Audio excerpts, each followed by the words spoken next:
आज के वीडियो में हम लोग बात करेंगे केमिकल बॉन्डिंग का। ठीक है, केमिकल बॉन्डिंग ये अगर देखा जाए तो केमिस्ट्री के पॉइंट ऑफ व्यू से बहुत इंपॉर्टेंट चैप्टर है आपका। सिंपली हम लोग यहाँ पे कह रहे हैं कि केमिकल बॉन्डिंग एक चैप्टर है, लेकिन ये आपको काम आएगा। केमिकल बॉन्डिंग एक पहला चैप्टर इसमें काम आएगा, इनऑर्गेनिक केमिस्ट्री में काम आएगा, आप जब ऑर्गेनिक पढ़ेंगे वहाँ भी ये काम आएगा। मतलब ओवरऑल केमिस्ट्री में आपको ऑर्गेनिक का जो है ना केमिकल बॉन्डिंग का आपको ज़रूरत पड़ेगा। ठीक है, केमिकल बॉन्डिंग ओवरऑल आपका केमिस्ट्री की बात करें, अगर 12th में जाएंगे तो आपको कॉम्प्लेक्स कंपाउंड में ये समझ में आएगा, क्योंकि यहाँ पे हम लोग इस चैप्टर में पढ़ते हैं हाइब्रिडाइजेशन। और हाइब्रिडाइजेशन तो आप जानते हैं कितना इंपॉर्टेंट है आपके लिए। तो स्टार्ट करते हैं इस पर और हम लोग देखते हैं कि क्या क्या इसमें है। बात हम लोग कर रहे हैं कि बॉन्डिंग तो बॉन्डिंग मतलब बॉन्ड का फॉर्मेशन हो रहा है। क्या हो रहा है आपका? बॉन्ड फॉर्मेशन हो रहा है। अब बॉन्ड जो फॉर्मेशन हो रहा है वो किस में हो रहा है? एटम एटम के बीच में हो रहा है। मान लीजिए कोई एटम ये है, कोई एटम ये है, तो इनके बीच में बॉन्ड का फॉर्मेशन हो रहा है और ये क्या बना रहा है? मॉलिक्यूल बना रहा है। क्या बना रहा है आपका? मॉलिक्यूल बना रहा है। तो कह सकते हैं कि most of the element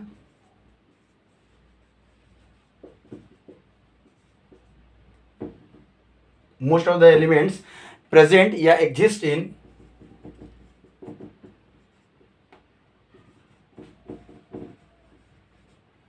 molecules form, molecule के फॉर्म में क्या कर रहा है? ये एग्जिस्ट कर रहा है। और ये मॉलिक्यूल जो है हम लोग कह रहे हैं ना, जिसको कि मॉलिक्यूल कह रहे हैं, एक्चुअली में ये है क्या आपका? ग्रुप ऑफ, या कह सकते हैं क्लस्टर है। क्या है आपका? Cluster of atom. ठीक है, ये क्या है आपका? क्लस्टर ऑफ एटम है। ये ध्यान दीजिएगा, समझ में आ रहा है? तब है कि अगर कोई एटम अगर बॉन्ड का फॉर्मेशन कर रहा है तो वो किस लिए कर रहा होगा? जब तक स्टेबिलिटी नहीं आएगा। देखिए इन्वायरमेंट में जो भी रिएक्शन हो रहा है तो किसके लिए हो रहा है? स्टेबिलिटी के लिए हो रहा है। अगर स्टेबिलिटी नहीं आएगा तो आपका कोई भी रिएक्शन नहीं होगा। ठीक है, तो हम लोग यहां से कह सकते हैं कि molecules will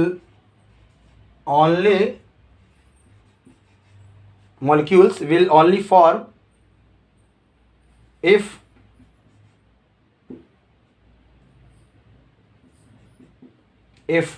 it is more stable. It is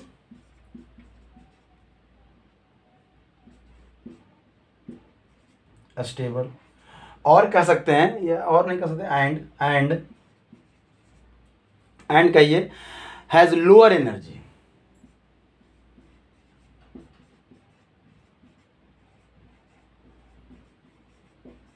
क्या है आपका? Lower energy. तो हमारा बॉन्ड का फॉर्मेशन हो रहा है। ठीक है, ये लोअर एनर्जी किसके रिस्पेक्ट में? देन द इंडिविजुअल आइटम के रिस्पेक्ट में। मतलब कि molecules will only form if it is more stable and has lower energy than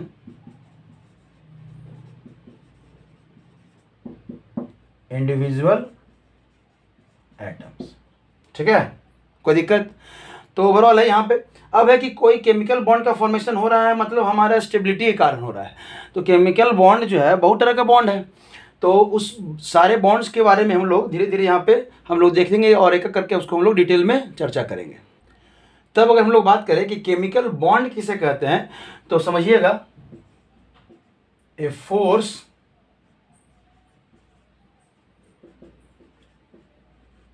acts between two और मोर एटम टू हेल्ड, ठीक है, टू हेल्ड टुगेदर, ठीक है, टुगेदर एज अ स्टेबल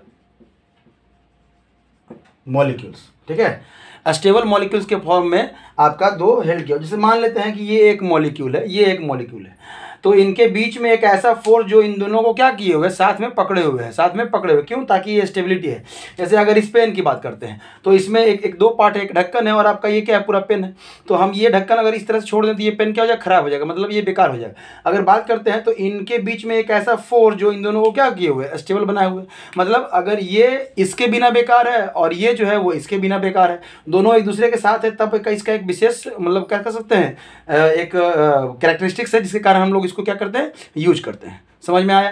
तो वही है कि किसी भी कोई भी एक ऐसा फोर्स जो दो मॉलिक्यूल को दो एटम को क्या कर रहा है, एक दूसरे से बांध रहा है, तो जब तक उनका स्टेबिलिटी नहीं होगा, जब तक उनका स्टेबिलिटी नहीं होगा तब तक हम लोग नहीं कह सकते हैं कि ये इसके लिए सही है। समझ में आया।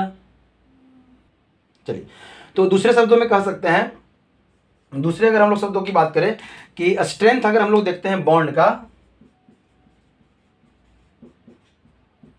स्ट्रेंथ ऑफ बॉन्ड, तो हम लोग क्या कह सकते हैं, डायरेक्टली प्रोपोर्शनल। किसे कह सकते हैं, directly proportional to decrease in potential energy, directly proportional to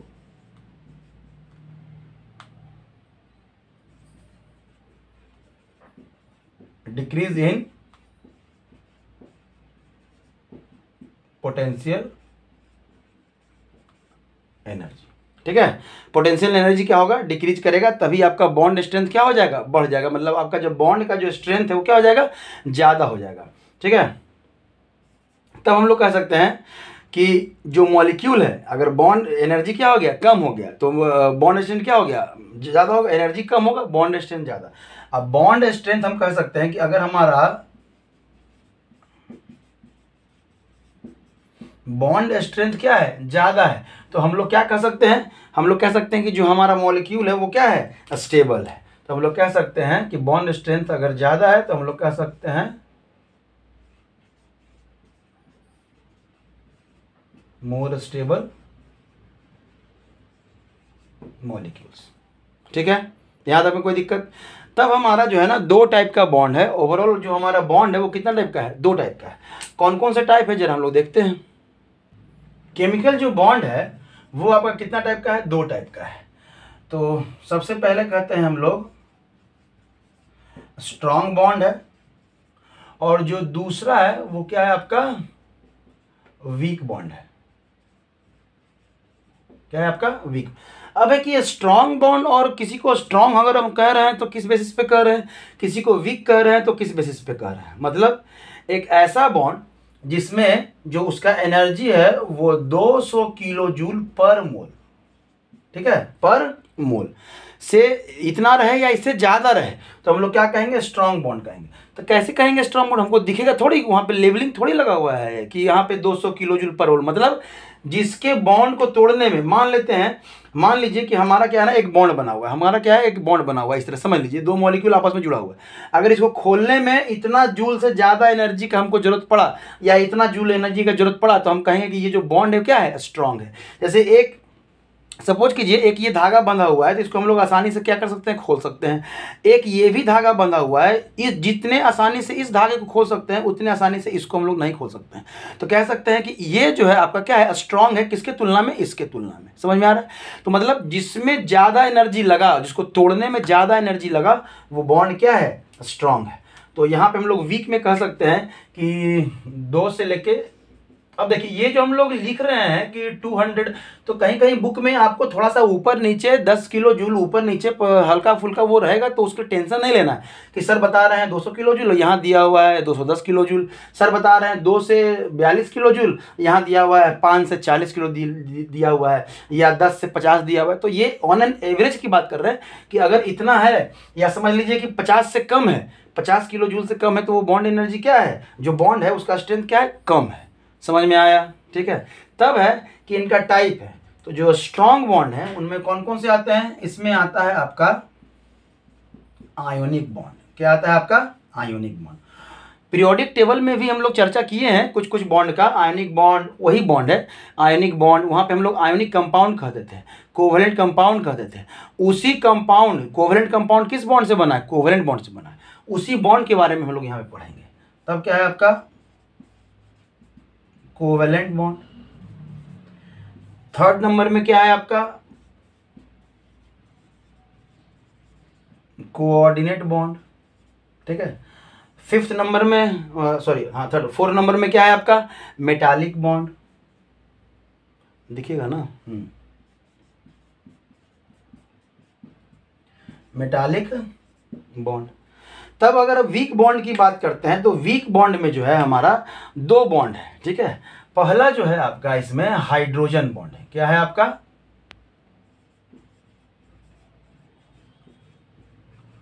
hydrogen bond. और जो दूसरा है वो क्या है आपका,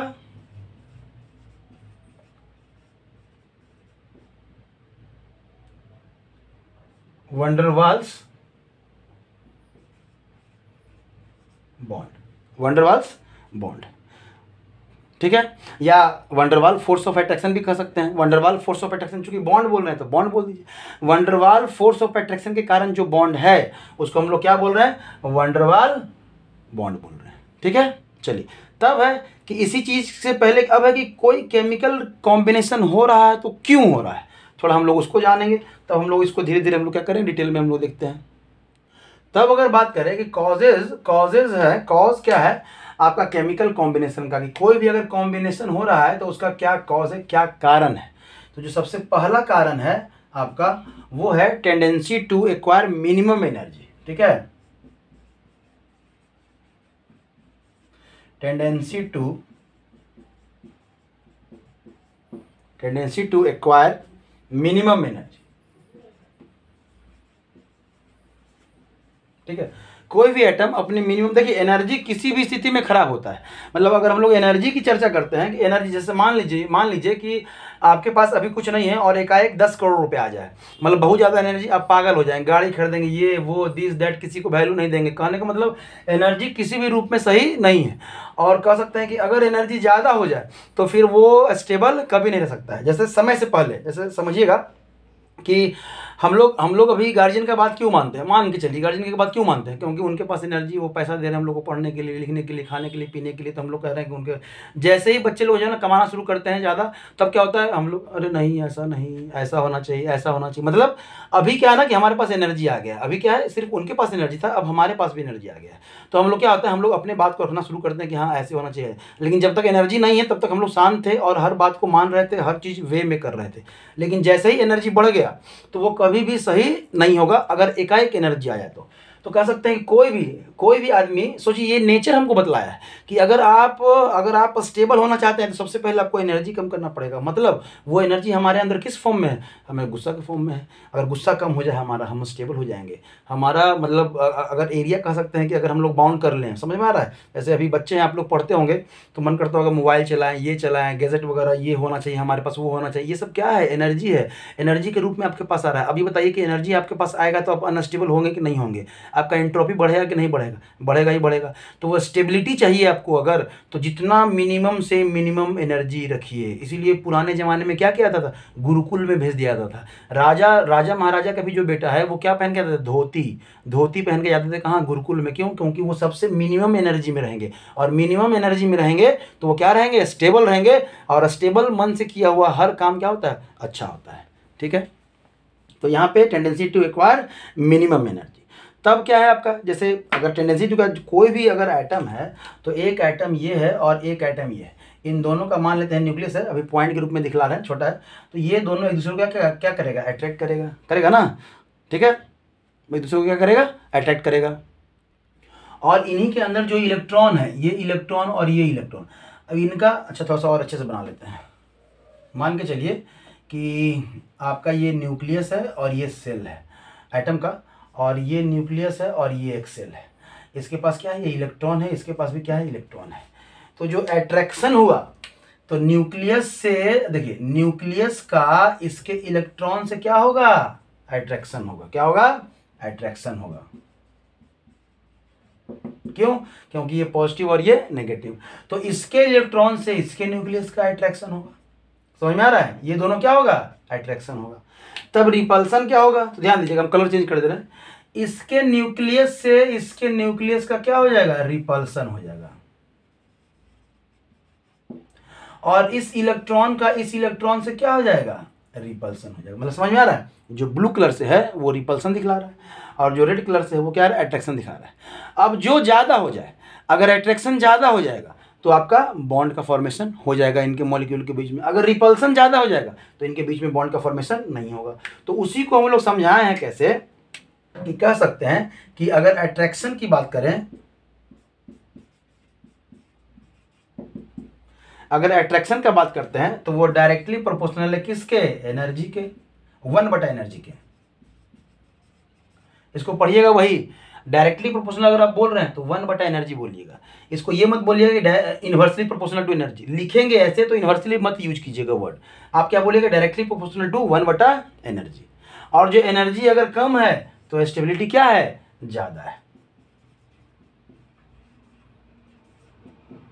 इसको इस तरह से हम लोग लिख सकते हैं।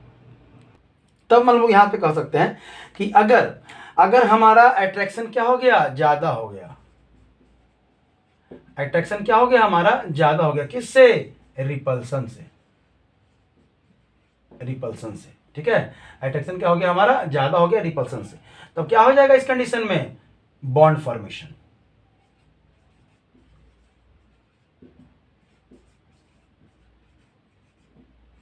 समझ में आया, बॉन्ड का फॉर्मेशन हो जाएगा। अगर रिपल्सन ज्यादा हो जाएगा तो बॉन्ड का फॉर्मेशन नहीं होगा, ठीक है। तब है कि बॉन्ड का फॉर्मेशन हो रहा है तो क्या हो रहा है, हमेशा लगभग जितना भी ऑलमोस्ट जितने भी रिएक्शंस हैं ऑलमोस्ट स्टेबल प्रोडक्ट कब बनेगा, जब वो एनर्जी रिलीज करेगा। क्या करेगा, मतलब हम लोग कह रहे हैं ना कि एनर्जी मिनिमाइज होना चाहिए, मिनिमाइज होना चाहिए मतलब एनर्जी रिलीज करना चाहिए। तो ओवरऑल की अगर हम लोग बात करते हैं तो जो बॉन्ड फॉर्मेशन है ना वो हमेशा एक्सोथर्मिक प्रोसेस होता है। मतलब हम कह सकते हैं bond formation is exothermic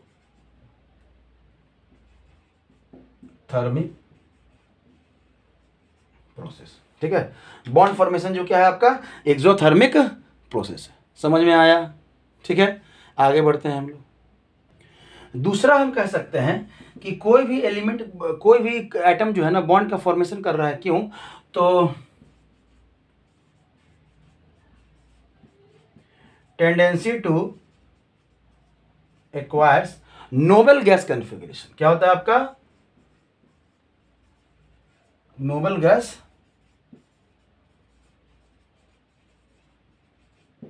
configuration, ठीक है। नोबल गैस कॉन्फ़िगरेशन को क्या कर रहा है, वो एक्वायर कर रहा है। मतलब इनर्ट गैस के जैसा अपना जो है ना, अभी इनर्ट गैस तो नहीं बोल सकते हैं, नोबल गैस बोल सकते हैं, क्योंकि जिनॉन जो है ना आपका रिएक्शन करता है, जिनॉन के कारण ही, जिनॉन जो आपका है इनर्ट गैस में, पहले इनर्ट गैस बोला जाता था 18th ग्रुप को, लेकिन हम लोग नोबल, चूंकि जिनॉन जो है ना वो रिएक्शन करता है, इसलिए इनर्ट गैस तो अब नहीं बोलते हैं, अब क्या बोलते हैं हम लोग, नोबल गैस बोलते हैं।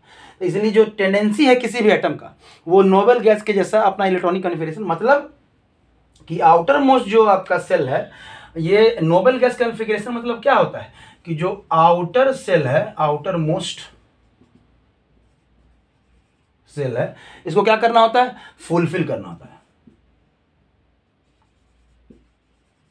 Fulfil outer most cell. समझ में आ रहा है, आउटर मोस्ट सेल को क्या करते हैं हम लोग, फुलफिल। तो फुलफिल करने का प्रयास करते हैं, अगर हो गया तो आपका क्या है, बॉन्ड का फॉर्मेशन हो जाएगा। समझ में आया, मतलब यहां से हम लोग कह सकते हैं कि जो हमारा आउटर ये क्या है, आउटर मोस्ट सेल है, आप कह सकते हैं कि हमारा आउटर मोस्ट बोलिए, या इसी को हम लोग आउटर मोस्ट सेल को ही हम लोग क्या बोलते हैं, वैलेंस सेल बोलते हैं, ठीक है। मतलब आपका कहेंगे हम लोग only valence electron participate in bond formation, ठीक है। बॉन्ड फॉर्मेशन में आपका सिर्फ वैलेंस इलेक्ट्रॉन ही क्या करता है, पार्टिसिपेट करता है। और ऐसा देखा गया है कि जो स्टेबल कॉन्फ़िगरेशन है, इलेक्ट्रॉनिक कॉन्फ़िगरेशन है, वो रिएक्शन में फर्दर पार्टिसिपेट नहीं कर सकता है, नहीं करता है। मतलब stable configuration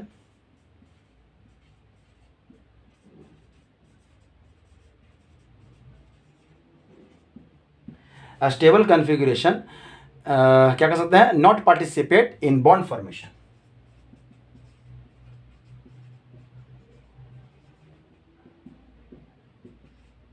in bond formation. समझ में आया? कोई दिक्कत? चलिए आगे बढ़ते हैं हम लोग। एक साइंटिस्ट थे कोजेल एंड लुइस। इनका अप्रोच था केमिकल बॉन्ड को समझाने का। तो ये क्या बोले कि जितने भी एटम हैं, every atom has tendency to complete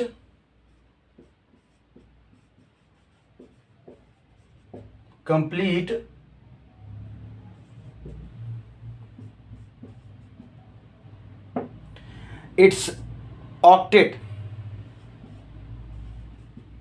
ठीक है, इट्स ऑक्टेट इन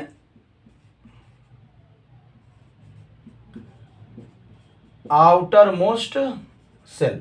बस एक्सेप्ट कर लीजिए आप हाइड्रोजन का, क्योंकि हाइड्रोजन के पास एक सेल है और उस एक सेल में मैक्सिमम 2 इलेक्ट्रॉन रहता है। तो ये क्या बनाता है? ये डुएट बनाता है। क्या बनाता है? डुएट बनाता है। 2 ही इलेक्ट्रॉन है। बाकी जितने भी एलिमेंट्स हैं उनका टेंडेंसी रहता है क्या? कंप्लीट ऑक्टेट कंप्लीट करने का। क्योंकि देखा गया है कि जिस भी प्रीवियस, ये पुराना थ्योरी है कि जिस भी एलिमेंट्स के, ये देखिए कि ऑलमोस्ट लगभग कुछ एलिमेंट्स ऐसे हैं जिनके लास्ट में 8 इलेक्ट्रॉन हो जा रहा है। क्या हो रहा है? आउटर मोस्ट में 8 इलेक्ट्रॉन हो गया, तो वो फर्दर रिएक्शन में पार्टिसिपेट नहीं कर रहा है। तो इसको वो थ्योरी बना दिए। क्या बना दिए? थ्योरी बना दिए कि जो एलिमेंट्स अपना क्या करेगा? ऑक्टेट पूरा करेगा, वो क्या होगा? आपका स्टेबल होगा। क्या होगा? आपका स्टेबल होगा। और इसी स्टेबिलिटी को हम लोग कहते हैं नोबल गैस कॉन्फ़िगरेशन। मतलब ऑक्टेट को ही कहते हैं कि अगर ऑक्टेट पूरा कर लिया तो इसी को हम लोग कहते हैं नोबल गैस कॉन्फ़िगरेशन। मतलब अगर आप सिंपल वर्ड में बोले, ऑक्टेट ना बोले, तो आप बोलिए कि आउटर मोस्ट जो सेल है ना, वो क्या हो गया? भर गया है। आउटर मोस्ट सेल क्या हो गया है?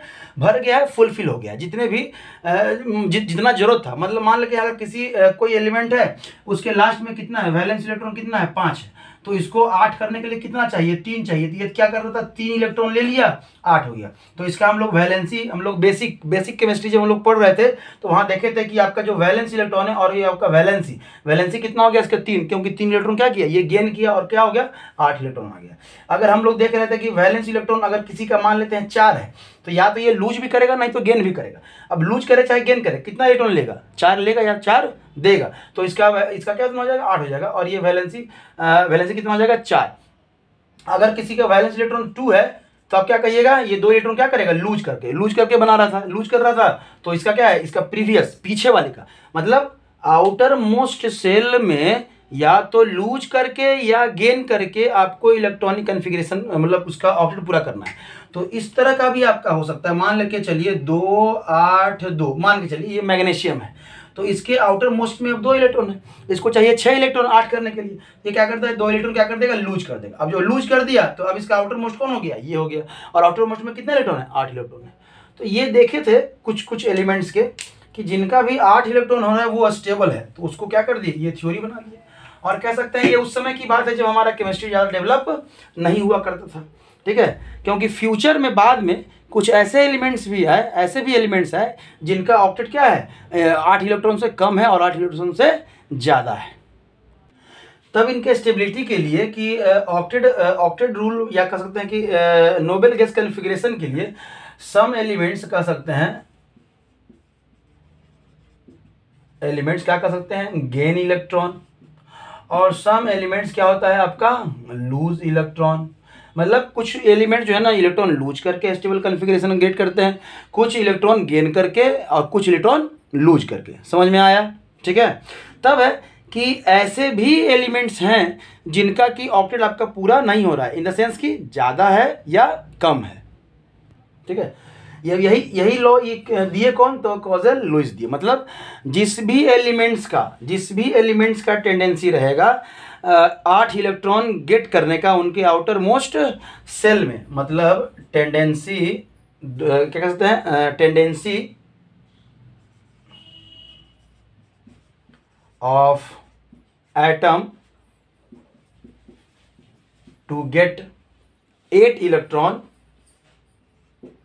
इलेक्ट्रॉन इन, दिखाई देगा, in their outer most shell या वैलेंस सेल कहिए, वैलेंस सेल, तो उसी को हम लोग क्या कहते हैं, लुईस ऑक्टेट रूल कहते हैं, इज नोन एज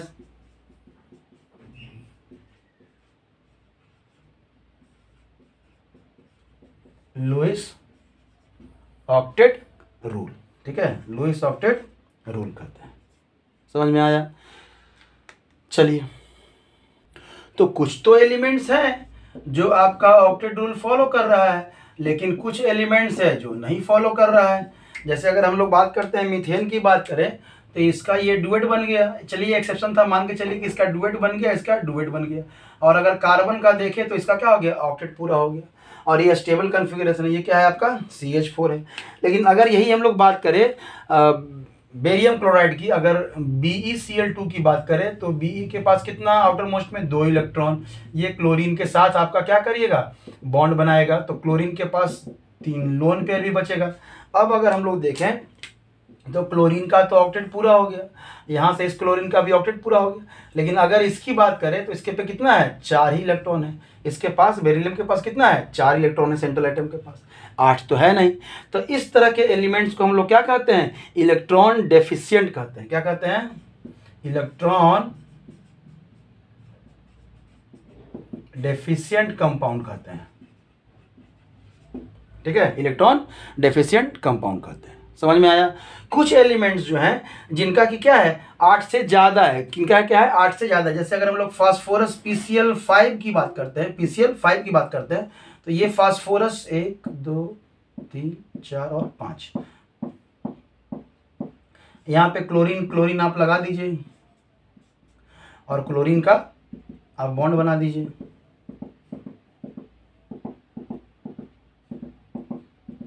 तो क्लोरीन का तो ऑक्टेट पूरा हो रहा है, क्लोरीन का तो यहाँ पे ऑक्टेट पूरा हो गया, यहाँ पे ऑक्टेट पूरा है, यहाँ भी क्लोरीन का ऑक्टेट, यहाँ भी और यहाँ भी। लेकिन अगर फास्फोरस की बात करें, तो 2 2 4 2 6 2 8 और 2 10 इलेक्ट्रॉन हो गए। मतलब इसके पास कितने हो गए, 10 इलेक्ट्रॉन हो गए। तो इसको बोलते हैं हम लोग इलेक्ट्रॉन रिच कंपाउंड। क्या बोलते हैं आपको, इलेक्ट्रॉन रिच कंपाउंड। ऐसे बहुत सारे एग्जांपल हैं। इलेक्ट्रॉन अगर डेफिशिएंट की बात करें तो आपका इसका एग्जांपल अगर देखें तो BF3 है, AlCl3 है। ठीक है, और एक तो एग्जांपल आपको यहाँ पे दिखाइए, आप यहाँ पे BCl3 बोरोन के साथ ही, आप तो बोरोन का जो भी आप लगा दीजिए। फिर आपका है HgCl2, ये भी क्या है, इलेक्ट्रॉन डेफिशिएंट। और एक तो आपको BeCl2 लिखाइए। अगर इलेक्ट्रॉन रिच की बात करें, तो यहाँ पे हम लिख देते हैं इलेक्ट्रॉन रिच कंपाउंड की बात करें तो PCl5 हो गया, SF क्या हो गया, 6 हो गया। और भी जितने हैं एलिमेंट जिसका कि आप डॉट स्ट्रक्चर बनाइएगा तो आपको दिख जाएगा कि इलेक्ट्रॉन रिच है और इलेक्ट्रॉन ये। तो ये थ्योरी पूरा चला नहीं, आगे इसी चैप्टर में पढ़ेंगे कि हम लोग क्या है, जो बॉन्ड बनता है वो हाइब्रिडाइजेशन के कारण बनता है। ठीक है, तब कुछ टर्म है आपका, जैसे है आपका pseudo inert gas configuration. Pseudo inert gas configuration क्या होता है बाबा, ये है कि अगर कोई कैटायन क्या है, वो आउटर मोस्ट में जो है ना, इनर्ट गैस के जैसा अपना, या कह सकते हैं कि आउटर मोस्ट क्या होता है, उसका फुलफिल होता है। कुछ इलेक्ट्रॉन लूज करने के बाद वो क्या होता है, फुलफिल होता है। जैसे आप कह सकते हैं कि cation which contain 18 electron in outer most shell, कह सकते हैं cation which contain 18 electron in their outer most shell. ठीक है, तो इसको हम लोग क्या कहते हैं, सूडो कहते हैं, मतलब है नहीं, चूंकि इलेक्ट्रॉन लूज किया है तब वो बना है। जैसे अगर एग्जांपल की बात करें, अगर हम लोग गैलियम की बात करते हैं तो इसका इलेक्ट्रॉनिक कन्फिगरेशन हम लोग देखें तो 1s2 2s2 2p6 3s2 3p6 और आपका आ जाएगा 3p6, हाँ 3p6, उसके बाद 4s2 और 3d क्या है आपका 10, और उसके बाद फिर क्या है 4s तो हो गया ना, 3p क्या है 1, 3p क्या है आपका 1। समझ में आया? ठीक है, अब देखिए, अब इनका अगर यही बात करते हैं हम लोग गैलियम +3 का, क्या बात करते हैं, गैलियम +3 का। अभी जो इसका आउटर मोस्ट सेल है, तो इसको देखिए, आउटर मोस्ट समझने के लिए हम सेल के बेसिस पे इलेक्ट्रॉनिक कन्फिगरेशन लिखते हैं। ये तो एनर्जी के बेसिस पे लिखे हैं, तो कुछ नहीं करना है आपको, यहाँ से डी को पहले लिख देना। मतलब आप इसको कुछ इस तरह से लिख दीजिए कि 3d10 4s2 4p1। तो अभी जो है आउटर मोस्ट में कितना है, 3 इलेक्ट्रॉन है। कितना है, 3। लेकिन अगर +3 की बात करें, 3 इलेक्ट्रॉन लूज करने के बाद, तो 1s2 2s2 2p6 3s2 3p6 और 3d क्या हो जाएगा, 10। अब चूंकि इसमें तो है नहीं, तो 4s0 और 4p क्या हो जाएगा, 0। इसमें इलेक्ट्रॉन है नहीं। अब देखिए, अब जो इसका आउटर मोस्ट है क्या है, ये पहला सेल, ये दूसरा सेल और ये तीसरा सेल। अब इसमें कितने इलेक्ट्रॉन है, 18 इलेक्ट्रॉन है। तो इसको हम लोग कहते हैं सूडो इनर्ट गैस कॉन्फ़िगरेशन। तो ऐसे और भी बहुत सारे हैं।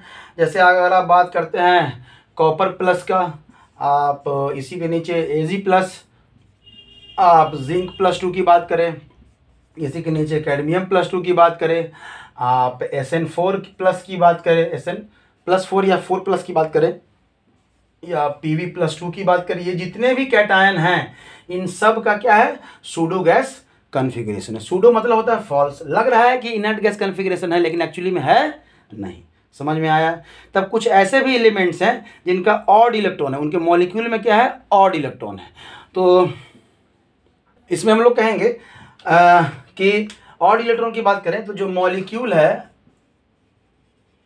मॉलिक्यूल उसमें सेंट्रल एटम जो है, मॉलिक्यूल में जो सेंट्रल एटम है, central atom of molecule contain odd electron. क्या है, कंटेन ऑड इलेक्ट्रॉन। मतलब जैसे कह सकते हैं एग्जांपल में 7 इलेक्ट्रॉन है, 11 इलेक्ट्रॉन है, इस तरह से।